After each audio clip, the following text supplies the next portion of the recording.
So imagine this scenario. You're a foreign national, you're earning income in the United States, and the law says you have to pay taxes on it. But here's the catch. The system requires a social security number to file, and you can't get one. It's a classic paradox. So how do you follow the law?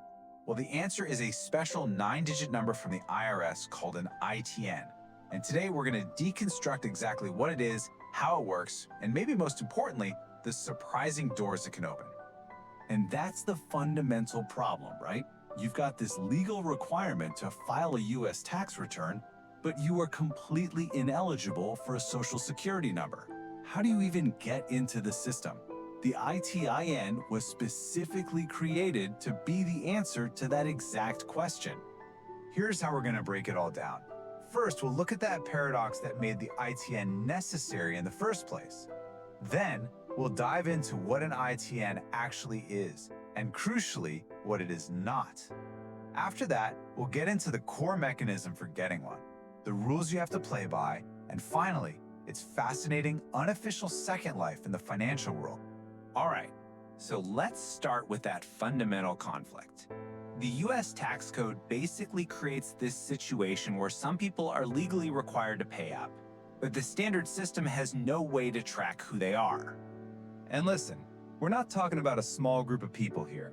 This includes foreign investors with rental properties in the US, international entrepreneurs, even the non-citizen spouses of American citizens.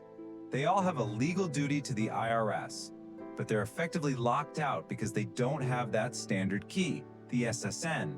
The ITN was literally designed to be the specific key to unlock that one compliance door. And that brings us right to the solution. You see, the ITN isn't some clever workaround.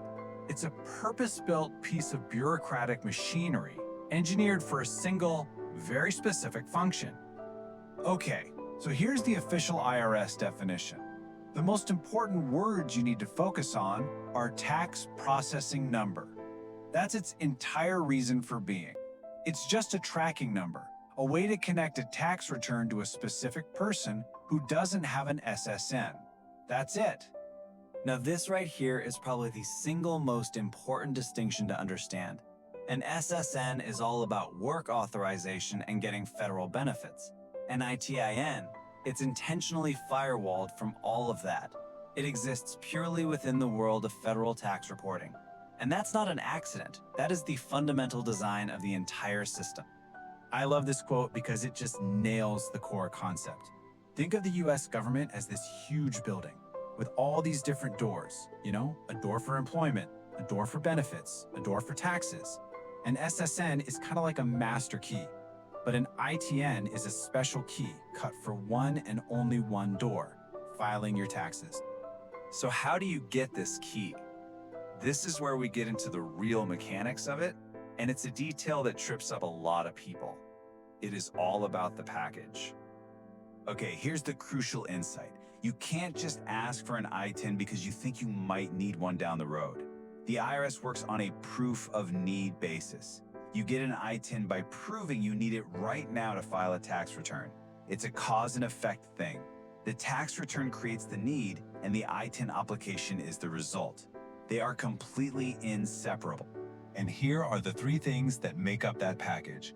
First, you've got the application itself, which is Form W-7. Second, you have your proof of need. That's your completed tax return, which for most non-residents is a Form 1040-NR. And third, you need proof of who you are, which is almost always your foreign passport. All three of those things go into one envelope and get mailed off to the IRS together.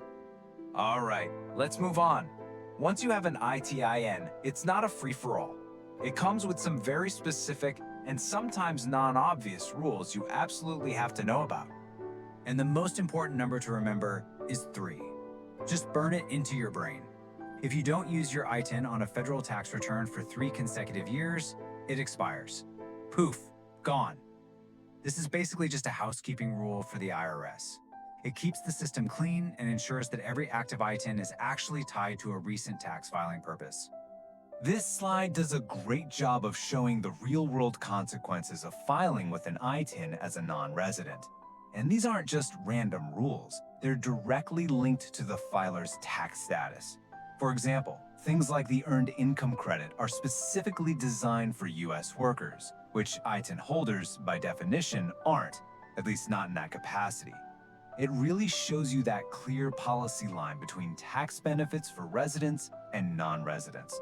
And this just gives you a snapshot of who actually needs an ITIN. It's not just big-time investors.